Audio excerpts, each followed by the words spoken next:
Bonjour, alors aujourd'hui on va parler d'alimentation du troupeau. Yann, toi qui es nutritionniste, tu en as calculé plein des rations.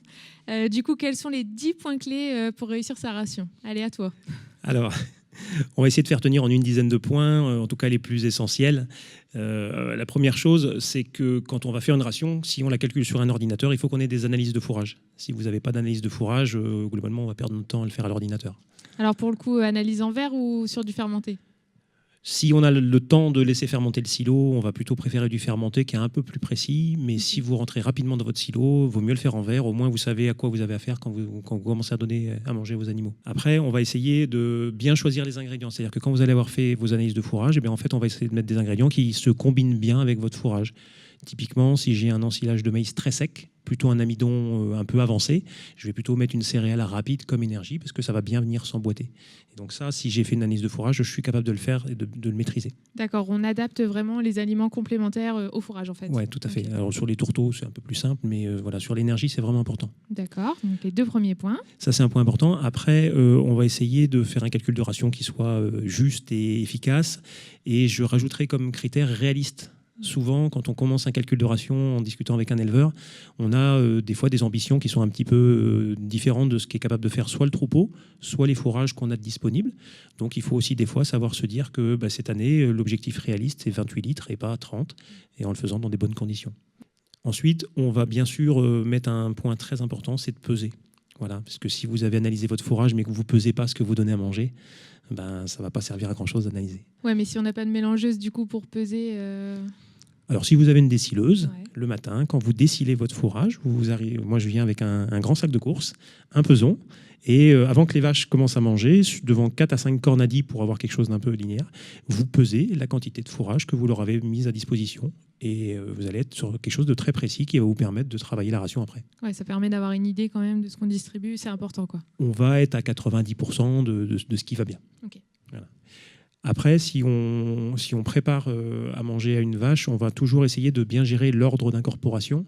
Donc si c'est dans une mélangeuse, globalement vous l'avez en tête, c'est fourrage concentré, fourrage long, donc plutôt la fibre, pardon, concentré et ensilage d'herbe, ensilage de maïs.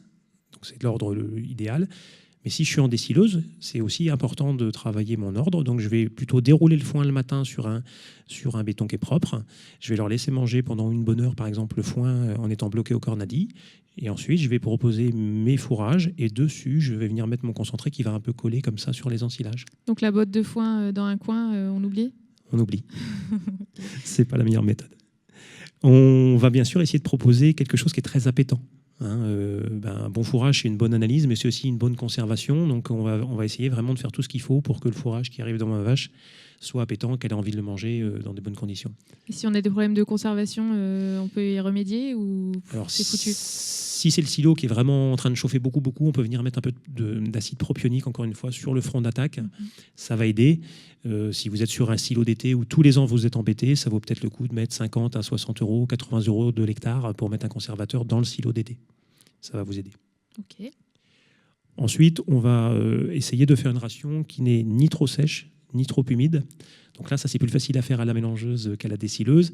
L'idée, c'est que si c'est très humide, l'animal va se bourrer le ventre d'eau. Et donc, en fait, ça va l'encombrer, comme vous qui buvez 1 litre d'eau avant d'aller déjeuner.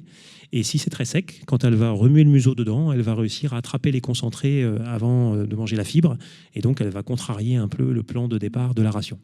Ration humide, je pense que c'est des choses qu'il faudra qu'on voit un peu plus en détail parce qu'il y a des questions qui se posent là-dessus. C'est un grand sujet en ce moment, ouais. Un grand débat. Ensuite, on va essayer de mettre une fibre de bonne qualité et si elle est mise dans une mélangeuse, on va essayer de la couper suffisamment pour que l'animal ne puisse pas la trier et pas trop pour que ça ne soit pas de la purée. Donc là, pareil, on pourrait reprendre les normes, mais les grandes lignes s'accordent à 4 à 5 cm de long. Ça donne une bonne idée. On va vérifier que la ration soit bien homogène, début, milieu et fin d'auge. C'est un grand classique, ça, des mélangeuses surchargées. Vous avez une ration à 16 de protéines à un bout de la stabu et à l'autre bout de la stabu, la ration est à 10 de protéines. En général, les maîtresses vaches, elles sont sur le bout à 16 parce que ça, où il y a le concentré. Donc là, on va aller vérifier ça et on peut même faire un petit test pour voir un petit peu ce que ça donne. Et ça, quel que soit l'outil, pour le coup, qu'on soit en mélangeuse ou avec un autre outil. En décileuse, visuellement, vous vous en rendrez mieux compte parce qu'on fait souvent des couches. Ouais. Voilà, en mélangeuse, c'est pas toujours facile. Donc moi, je fais un petit test avec des fraises tagada. Je mets 2 sacs de fraises tagada dans la mélangeuse au moment où on met les concentrés. Et après, vous allez regarder au cornadi s'il y a des fraises tagada à peu près partout. Ça donne une bonne idée. C'est assez original. Et après, tu les manges ou Non, les vaches les mangent, elles aiment bien les fraises tagada. Ok, alors dernier point, c'était à ton 10e point.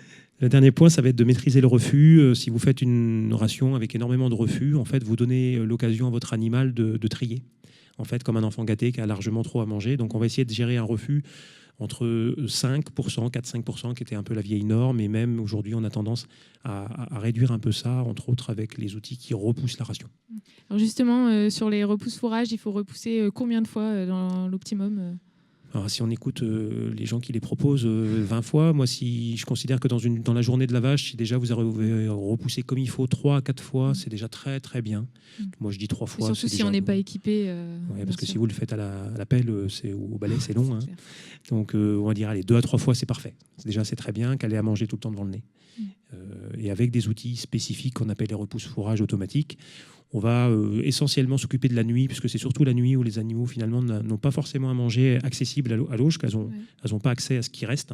Et donc là, vous allez souvent programmer vers 2h et 4-5h du matin deux repasses qui vont repousser. Et sur des systèmes robotisés, par exemple, ça va permettre de lisser la fréquentation des animaux en remettant de l'activité dans le bâtiment. Ok, bah écoute, merci pour ces 10 points. Une petite conclusion Alors, une petite conclusion qu'on répète en formation souvent, c'est qu'on veut que la ration que vous avez calculée, ça soit bien la ration que vous avez réellement distribuée, c'est bien la ration que vos vaches ont ingérée, et idéalement, c'est bien ça qu'elles auront digéré. bah écoute, merci pour ces précieux conseils. Avec Et plaisir. retrouvez bien d'autres conseils de Yann Mathieu, puisqu'il est partenaire de WebAgri.